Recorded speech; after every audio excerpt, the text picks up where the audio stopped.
Hey friends, Jimmy Klager here with the VCK Group at Coldwell Banker Distinctive Properties on just an absolutely beautiful Thursday. I have a beautiful guest on today in our efforts to just highlight nonprofits in the Valley. And one of the big nonprofits in the Valley is Catholic Outreach. And so I'm gonna do an interview here with Beverly Lampley down at she's actually at Catholic Outreach right now. But I will tell you, first of all, from my own, as I was researching for this interview, that I was kind of ignorant as to how much Catholic Outreach does for the community. So I'm going to let Beverly share a little bit on what all they do. But if you haven't taken a chance to go and just look at the website and all the services that they provide, it is pretty amazing. And it runs the scope. I mean, real gamut of services. So with that said, Beverly, welcome. I appreciate you coming on. Well, thank you. I appreciate you kind of going through, and we're just kind of have some, discussions. I got some questions for you. And really what I want to start out with is the question of who is Catholic Outreach? And like I mentioned to you, I didn't ask what is Catholic Outreach, but who is Catholic Outreach? I'm delighted you asked that question, because Catholic Outreach is truly 700 volunteers, 700 volunteers. 50 over 50 churches and their congregants, people of all faiths and none, 14 staff members, and a community that just cares. I've been in this profession for a long time. I've never been in a community like Grand Junction where people just care about what's happening, care about others. And Catholic Outreach in its 31st year now is a semblance of that. It's the people that want to help. Everyone wants to get involved. Everyone wants to help. How can I help?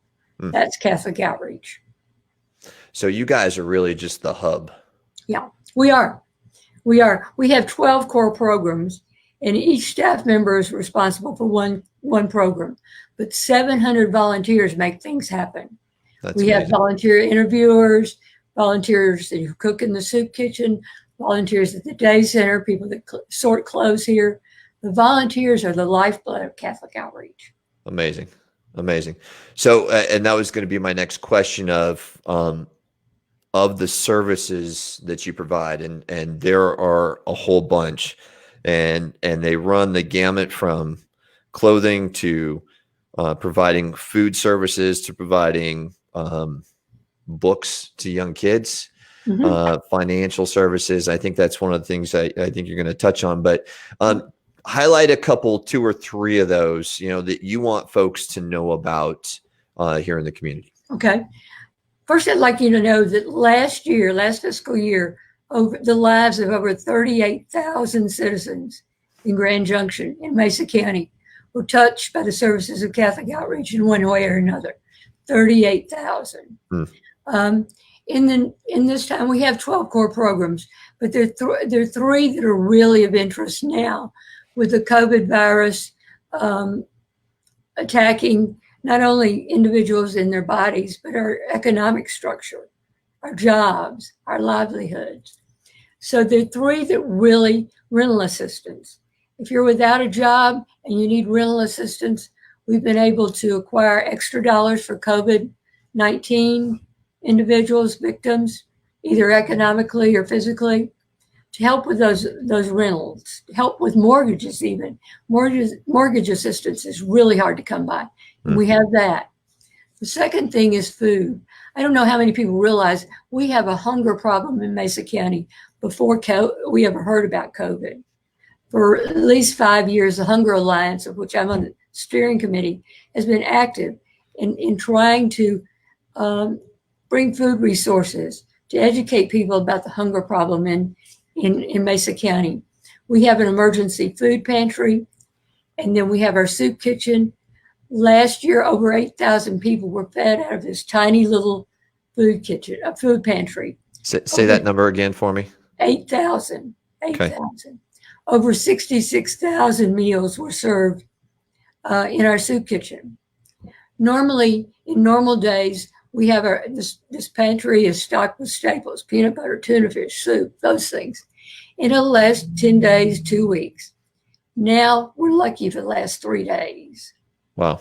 The demand has gotten huge, not only at Catholic Outreach, but across the board. And we want people to know food is available. You know, when you've got children we have 2 public schools that are totally federally funded breakfast and lunch. When those kids aren't going to school, they have to be fed at home. And that suddenly ups the needs at the home. We have help for that. So we want people to know about that. And the third thing is our clothing bank. 32,000 people went through our clothing bank in addition to just the services. You know, to get clothing for school, for, you know, Christmas. It's a clothing bank and all other things, household goods, toys, all kinds of things. And those are 3 things that are particularly interested.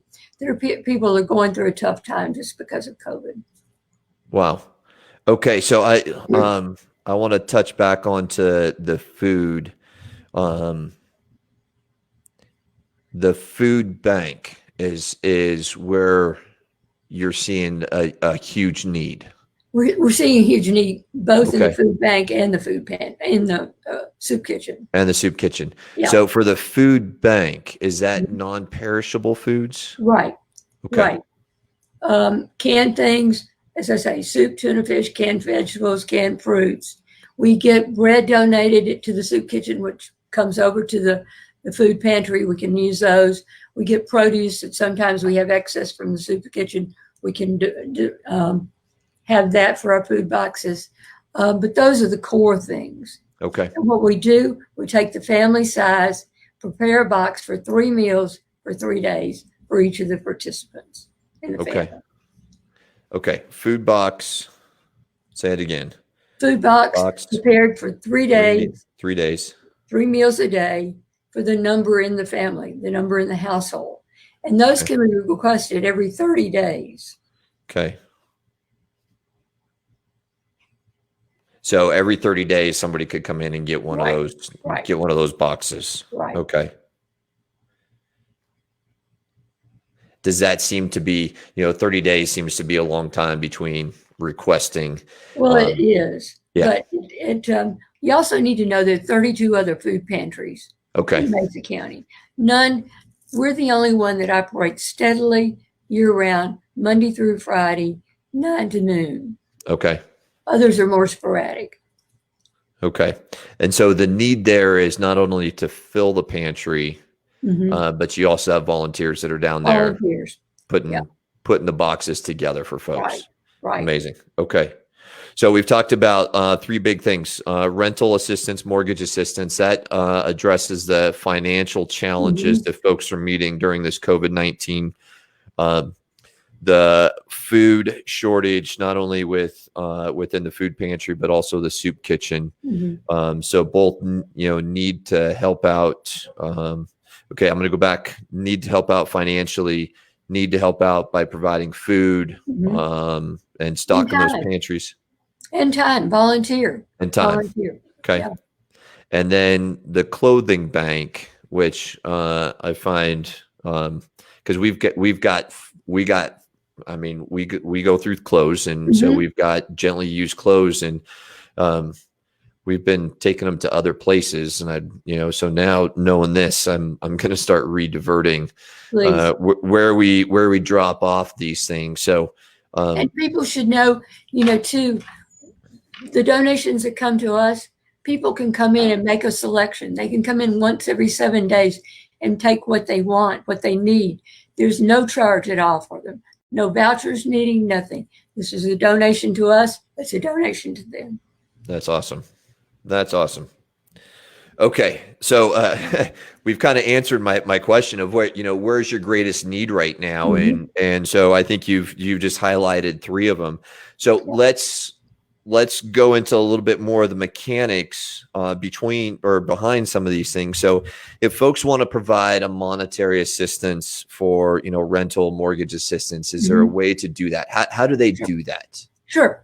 You can just simply call us at 245 241-3658. Okay. And then, or you can write a check, 245 South First, 81501. Okay. Drop in. We're always glad to see people. Okay. You can use your credit card, you can write a check, whatever. So that's one way. Volunteer your time. A lot of our volunteers are older, and now with the virus, the experience that the virus has brought, many of them probably won't come back. So Okay. we'll have to have more volunteers. And volunteers come from all ages, all walks of life, retired, not retired, children, students. So we try to have people involved where they are. So you can do that and pray. Amen. Like it.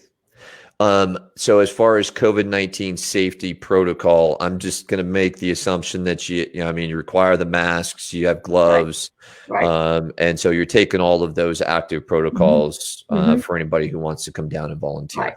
Okay. Right. Perfect. Absolutely. Yeah.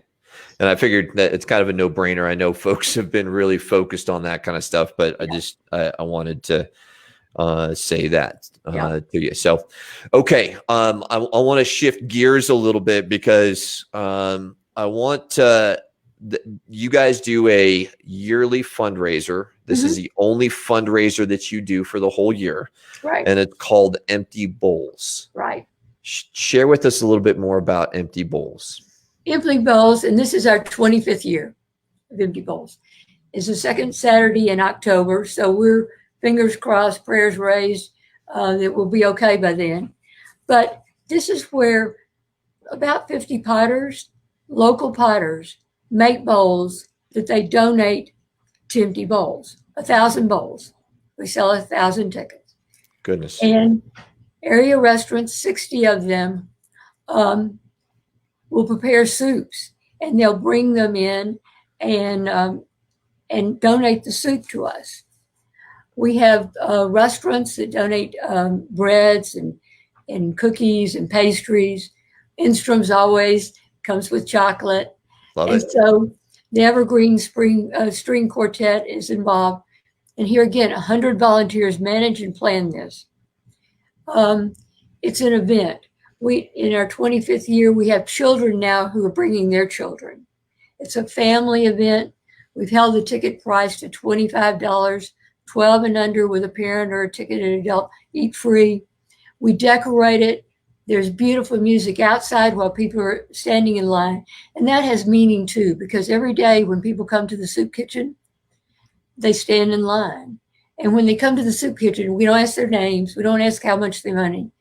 They only have to come if they're hungry. So you stand in line and have that experience and come in and listen to music outside, listen to music and then see these beautiful bowls.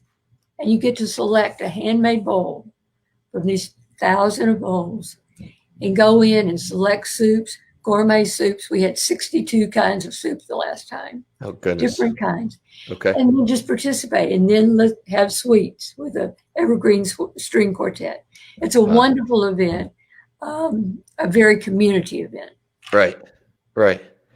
And you probably don't have any problem selling out those tickets. Oh no, we always sell out. Yeah. Okay. How amazing. Have you looked at growing it?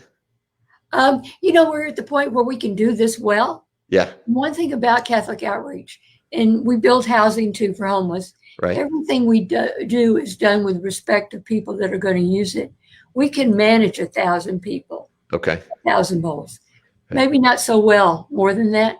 Right. So we stick with what we do. Although last year we started an evening's glance because so many people said, we want to just see the bowls, just beautiful. Right. And so business sponsorships came and they took over the evening's glance. And so we had about 150 that came the night before the Empty Bowls just to see these beautiful bowls, hear beautiful music, and have food. Nice. I'm copying all these notes here. Yeah. It's a event. It's so much fun to do. Yeah. And it's so appreciated. So neat. Okay. I found myself just kind of drifting off there, envisioning what this night would look like with Yeah. 1,000 bowls, people coming through, getting some soups, and then the decorations, the artwork, the folks that are there that just truly need need a belly full, need a meal. So Yeah. pretty neat. Okay, I'm gonna so to recap here, folks. Who is Catholic Outreach?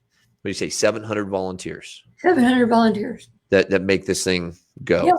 And Yeah. so we appreciate those. But during COVID, you need some more help. I mean, is what it comes down to.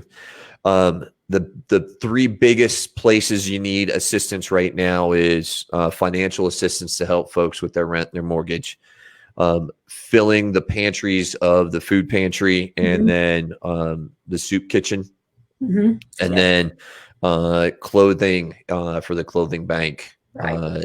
Those are your three biggest needs right now.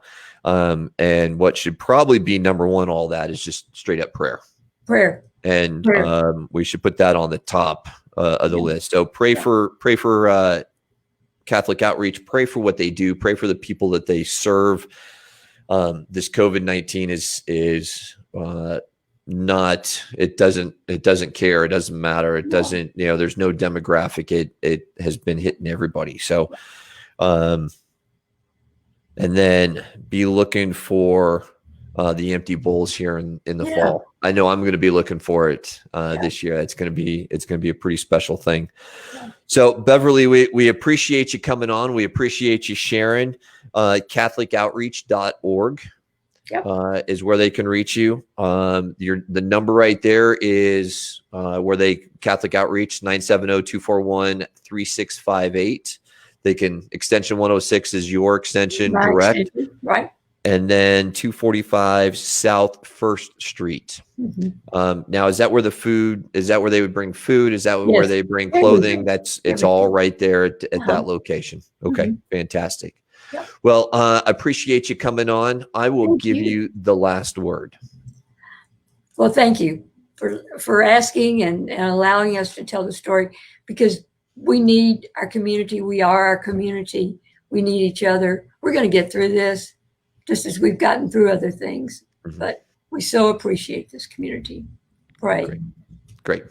Thank you very much. All right, Beverly, appreciate you. I'll keep you hanging on for just 1 second. But folks, again, please support Catholic Outreach, and we look forward to just serving the community. Take care, and we'll talk to you soon.